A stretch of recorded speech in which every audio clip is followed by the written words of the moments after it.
Hello everyone, this is your boy Ferdinand. Welcome to my channel. If you like my content, please do consider subscribing. Destroy that like button, I would really appreciate that. Also leave any feedback or suggestions that you may have in the comment section below. And with that, let's jump into today's video. So we got a couple of different topics to cover in today's video, so we're just gonna get right into it.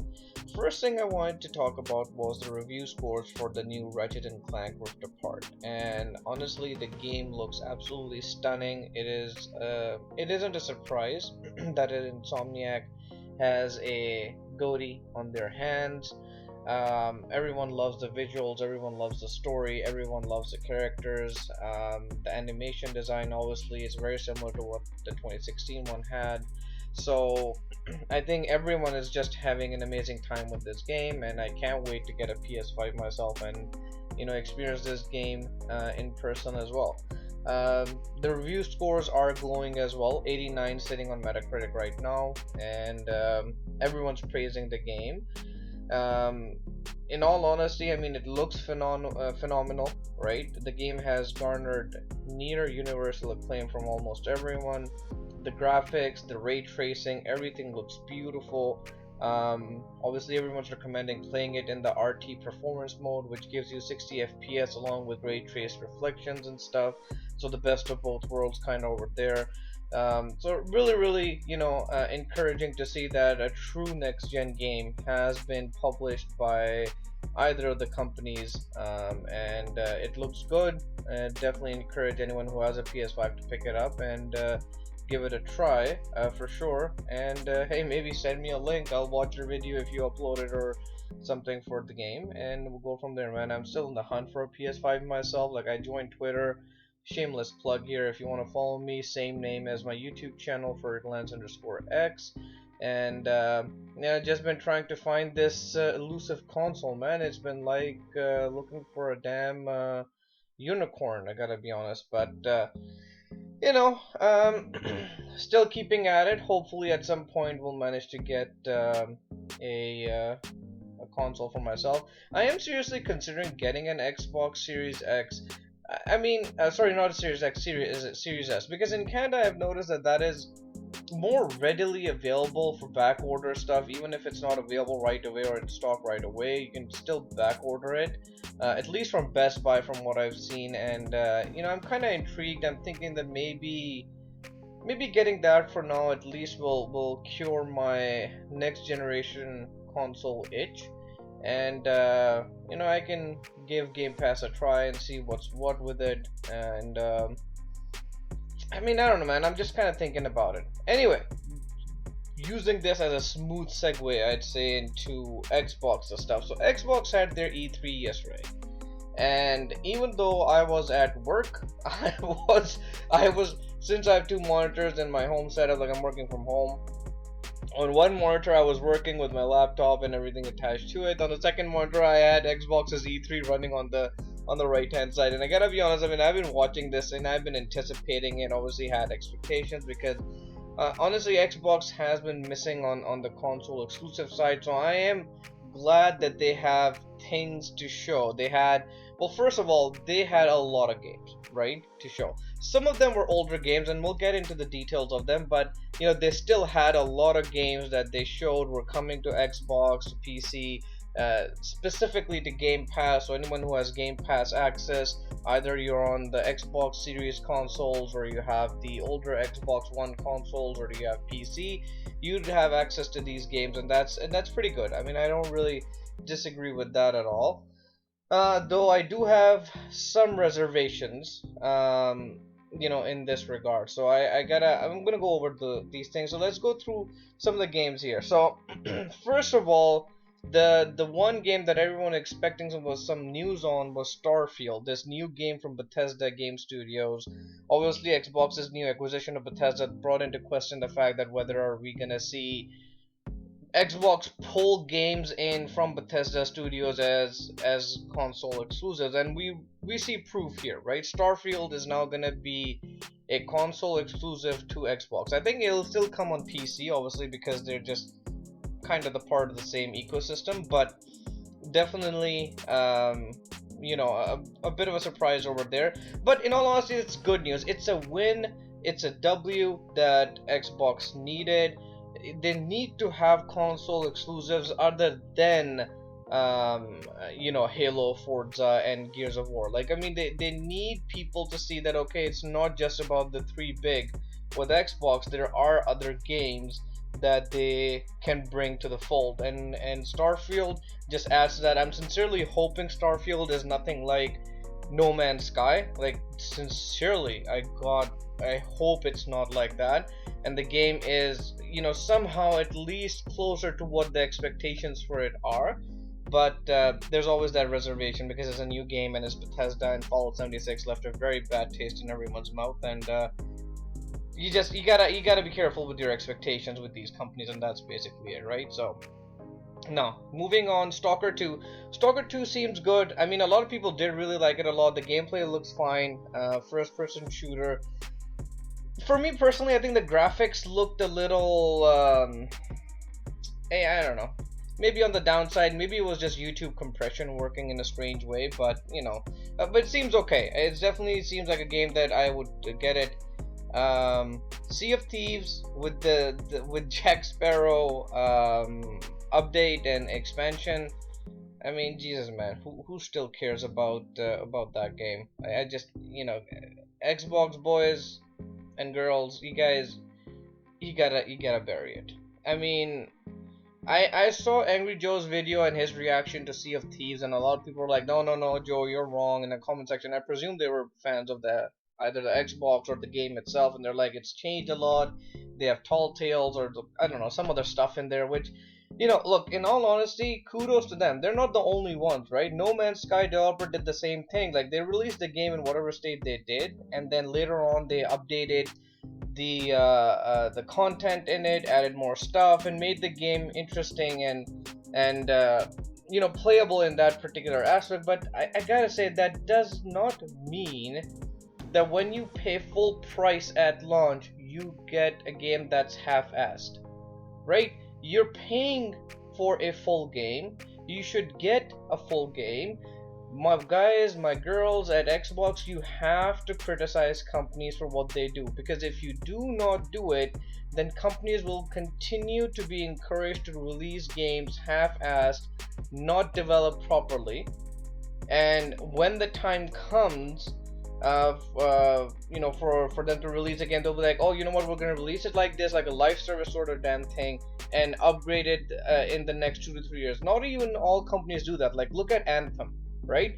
They gave up like what, 8 months down the road, maybe a year almost down the road, like, that's it, this game's dead, nobody's playing it. Same thing's gonna happen with Marvel's Avengers, right? Not saying that Sea of Thieves was a live service, but the fact that since the game was released, it was released in such a state that it was unplayable, or okay, not unplayable, but that it was a buggy mess or anything like that. No, because it didn't have any content, right? I saw a review at that particular point for Sea of Thieves, and someone, I think one of the big news channels, like, or the gaming news channels, one of them said that it's as big as an ocean and as deep as a puddle. And that's exactly what this game was, right? So if they've added content now, good, but what about the people who paid full price for it at launch? Right? Expecting a full game. And Angry Joe's one of them. Like, he's a reviewer. That's what he does. Don't hate the guy for his opinion. That's his opinion. He said he didn't like the game at the time. He really wished that, that being one of the new IPs that Xbox launched, should have had more content in it at launch, gave you a reason to play instead of just fighting skeletons and all that. He was right. I mean, why are you guys hating on him for that? Now, if he hasn't played the game, yes, he should definitely give it a chance at this point, but that doesn't mean he should change his opinion just because of what everyone thinks. No, not at all. I disagree with that 100%. So, just kind of bring that in. Then, okay, afterwards, moving on, Xbox showed 12 minutes. It's an indie game.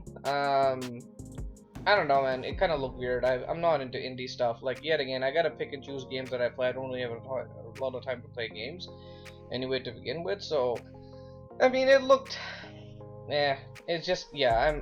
I just saw the trailer and I'm like, okay, fine. Okay, moving on. Psychonauts 2 looks good. I mean, it kind of looks like a Ratchet and Clank for like the PlayStation side of things, right? So, I mean, I was interested in it. Doesn't look like a bad game. AA quality and stuff, so not bad, I guess. Fallout 76. I mean, Jesus, man, don't make me laugh. Like, why does anyone care about Fallout 76 at this point? I mean, that game's a failure. Please give up. Give up, Bethesda. Just admit you made a mistake with that game. Move on. Make something else. Please put these resources towards Starfield. Like, just let it die, man. Just let it die. Let the game have some dignity. You tried. It failed. Move the F on. Then going onwards, Party Animals. I mean, this game looks fun, I gotta be honest. Yet again, like an indie title, a single A or double A type of game. So you know, whatever. It had vibes of that game that got famous not too long ago. What was the name of it?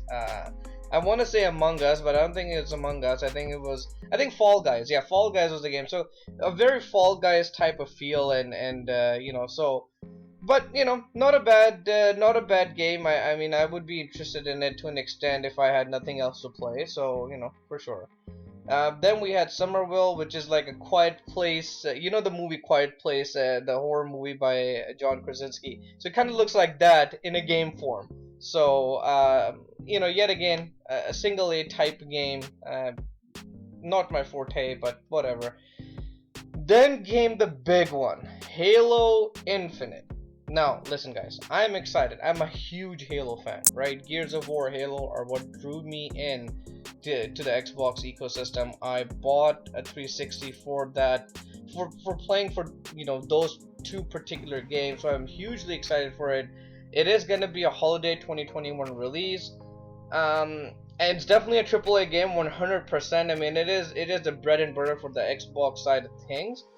But there is one caveat. I gotta be honest, guys. With all the time that they took in developing the game and everything, they didn't show the open world again, which was, I think, very smart of them. They showed a very small snippet of a cinematic in the game. I think the game is still being held back. And listen, there is no hard feelings about you know, for you know, against 343. I think they're doing a banger job. The new head of the studio that they brought in, the guy who's worked on previous Halo games, I think that he's gonna do a fantastic job with the gameplay and the story.